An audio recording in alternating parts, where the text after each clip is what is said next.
So this is a cross-functional diagram.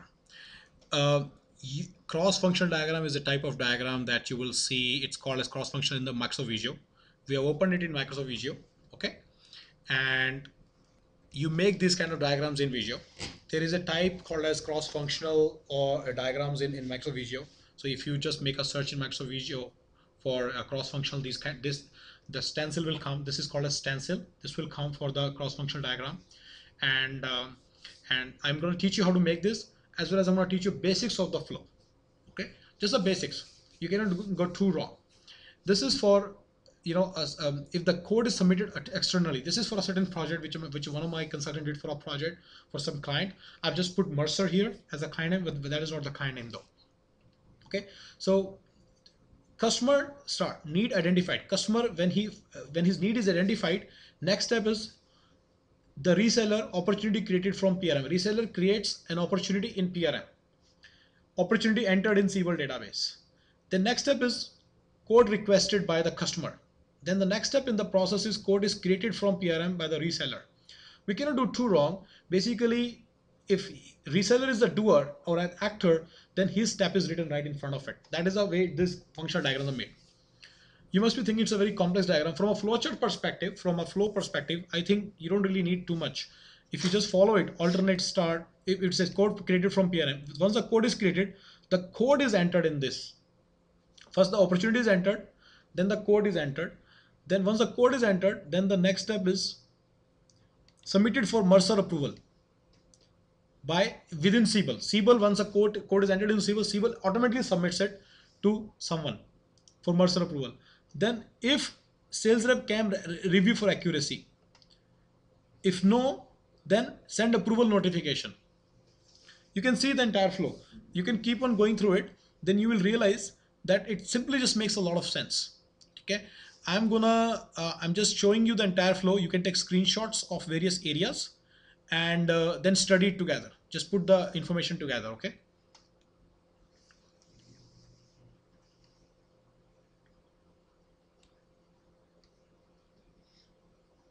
Just go through this entire process.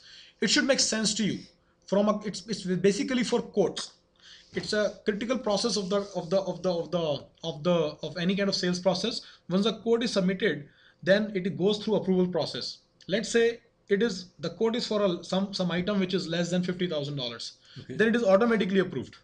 Okay. If it is more than 500,000, then let's say the next level of manager's approval is required. Okay. If it is more than $2 million for items worth $2 million, then director's quote is approval is required, so on and so forth. So there are different levels of people within the sales organization. They could be sales manager, they're called as account executives, I don't know, depends on the verbiage in your project. So in this project you can look at the thing, but this is a basic idea. Okay. So does code require AE approval? So at some point in time it says that, does it require higher approval? So their flows is very simple. We basically put the entire flow in this form. Now, so to me, logical is covered. Content wise, it is covered. I don't want you to go through the entire content completely. If you understand, you will understand. In your project, the content will be totally different. This is not the way the code approval process will be in your project. Okay, so it will be different. You won't miss anything. Out of 100 students I send to the clients, to the projects, without even showing this diagram, they do a good job in identification of the entire flow. This is something that we are born with. For example, when you go to the Walmart, what is the next step? You walk in. Then what is the next step? So someone greets you. Then what is the next step? You take out your list. What is the next step? You go to the counters. Sorry, you go to the aisles. Look for that item. First you pull the cart. Yes. Then you go to the items. If you forgot to pull the cart, then you go back to pull the cart. Then you go again. Right. So this is the entire flow. We cannot go too wrong. Okay. Whatever the critical steps are, you will write it. Okay, I'm pretty sure about that you will be able to understand the process. This is one very important thing that you guys are bringing on table. I'm not worried about it. Now, what I have always seen as an issue is in my consultants is the ability to actually write this diagram. With 10 minutes of training, I tell them, but they do not know out of the box. The only difference I want to do today is I want to spend those 10 minutes today before you go to the project. That's the only difference. Otherwise, same diagram was prepared by one person when she was on the project. She didn't know anything about it. She knew the process completely. She wrote it on a piece of paper. She knew the process completely, but she didn't know how to make this diagram. It's a very simple thing. These kind of diagrams are called as cross-functional diagrams. These are available right here. This is 2003 in your Visio version. You need to find it wherever it is. I don't know where it is in your Visio version, but the version that I'm giving you 2003. Business process. You go to business process. It's right here. Cross-functional metrics and US units. Go for US units. Okay. So we open. This is the first thing that opens. Horizontal and vertical. You go for horizontal. I always go for horizontal. Out of 100 projects that I've worked in and I've supported, I've always seen horizontal being used. Okay. Okay, that's it. Simply write the process name. Code approval process. This is the reseller. This is the customer, right? You want to add one band. You can, first thing, you can always copy paste. It will add. I just copied pasted. You can always drag and drop. Basically, people are sometimes when they don't get this bar, they get really quizzy. No, you don't need to worry. Just copy paste. That's what I'm trying to say. Okay.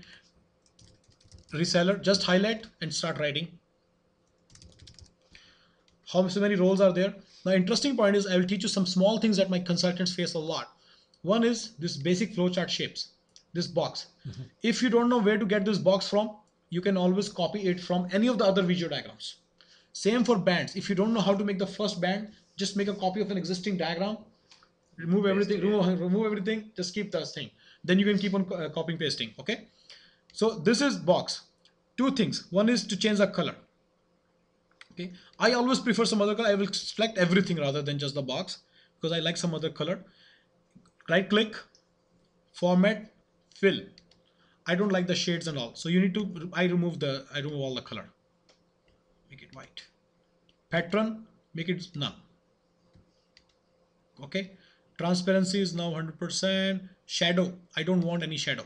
None. This is the way every professional makes it. You also make it like this, please, if possible. In your projects, you will see some people who haven't made the diagrams like this. That means they are simply beginners. Right? And there are people in some of the top 5 Indian companies who don't know how to make diagrams. That's exactly what they're not good at. They're good at, breaking things, not at making things. So you keep drag and dropping. Now, if once you do the color, you see the color is not coming right, what you do is just make a copy of this box. Control C, Control V, Control V, Control V, Control V, Control V. You just drag and drop. Obviously, to drag you, it needs to become like this. Otherwise, it won't move with you. Okay. Same. It has to become like this. You can see that it has got like 4 arrows or small arrows. Okay. Okay. Decision box is right here. If you don't find this box anywhere, now okay, the color is coming out of it. What you do is you highlight any of the boxes, go to Format Painter, click on this. It will acquire the same properties. Okay. So this is easy. These are the 2 boxes that you'll need a lot. Predefined process. Sometimes when you use that. Sometimes when there is some kind of a decision is not used much. Store data. When something is storing data, you use that. And start and end. I completely forgot that part. Start and end. You use these terminators. Put a terminator here. Start. Okay. So this thing should go. I'm just teaching some basic editing skills.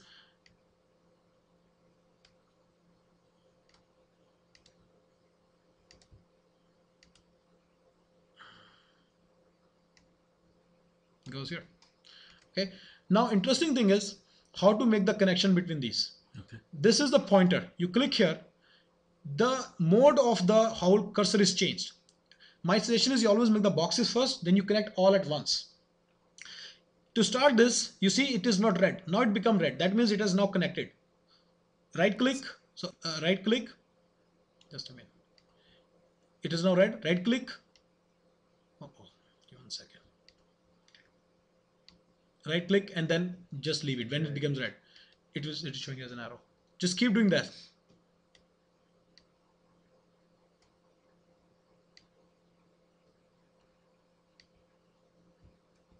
Freestyle. Yeah, very easy.